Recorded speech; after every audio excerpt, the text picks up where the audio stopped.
Hey everyone, welcome to On the Rocks. I'm your trail guide, Claudia Faust. Every week, I'll take you on a new adventure as I check hikes, waterfalls, and other outdoor activities off of my Arizona bucket list. Today, let's head to Sunrise Peak. But first, let's get ready. I like to bring a lot of water on my hikes, lather up the sunblock, get a hat on, strap up the hiking boots, get the pup ready, and we're out the door. And that brings us here, Sunrise Trailhead. I found this hike on the All Trails app. That's what I use for pretty much all of the hikes. I have a couple lists, save the hikes I want to do, and it gives you every detail that you want to know.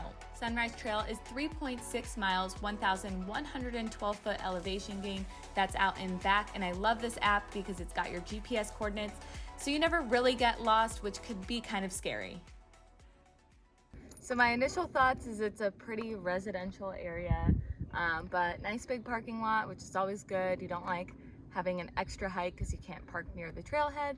I usually wouldn't go for something so residential, but I read that there's really great city views, so we'll make our way up and see how the views are.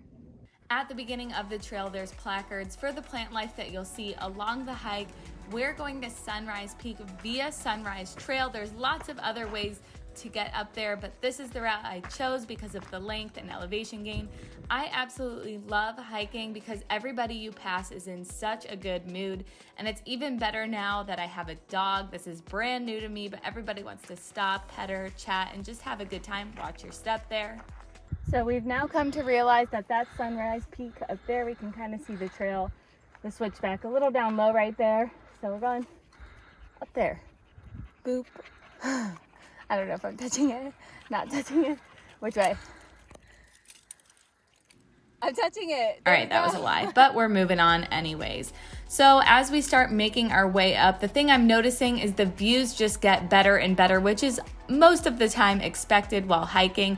But really every half mile, the views just drastically change. We would have these rocky views, but then we would come across more cacti, which was totally unexpected for me. Really every twist and every turn came with new surprises, but hey, I guess we're headed the right direction. So here's those cacti I was telling you about. They were so big and made me feel so small, but we're finally starting to scramble, and you can even see the trail in the distance from the parking lot, which makes you feel really good inside. And this is my favorite. I love scrambling, kind of watching your step a little bit more and kind of having to think about your foot placement. But there would still be some breaks in that you weren't scrambling the whole time. Remember to stay hydrated. You and the pup, of course. We'll check out our floppy ears that always get some compliments. But anyways, we're finally up at the top, which is always such a nice accomplishment, but you're really here to see the views, so let's check it out.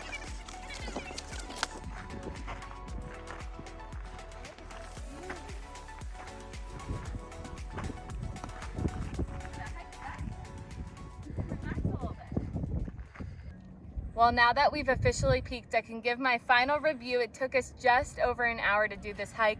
Mind you, that was with stopping, filming, giving some water to Mia. But overall, my thoughts are pleasantly surprised. When I saw the photos on All Trails, I thought it'd be a good hike, but I wasn't expecting views the whole way through. It kind of started off pretty easy. About halfway through, there were some more switchbacks, started scrambling a bit at the end. I love a good scramble, so that was a fun surprise for me that I wasn't expecting. I give Mia an A+ on her first hike ever. She did really well. We brought her to South Mountain a few times, which that's a piece of cake compared to this.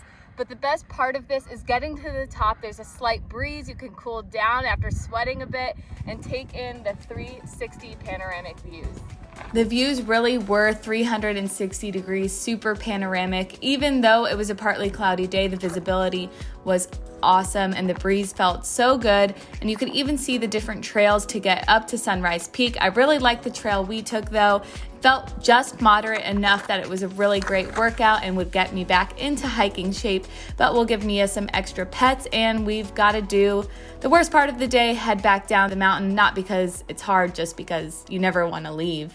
It took us just over 2 hours. Once again, that was stopping with the dog, taking some videos of the views and all that, but just over 2 hours. It even got my elevation 1,132 feet and then 4.09 miles, which obviously I started recording a tad bit late, so it's basically accurate. Clutch tip, always have an insulated water bottle waiting for you in the car with some ice cold water because it's always nice to have. And then truthfully, I always take my baseball cap up, put my hair up in some ridiculous bun, and enjoy the air conditioning.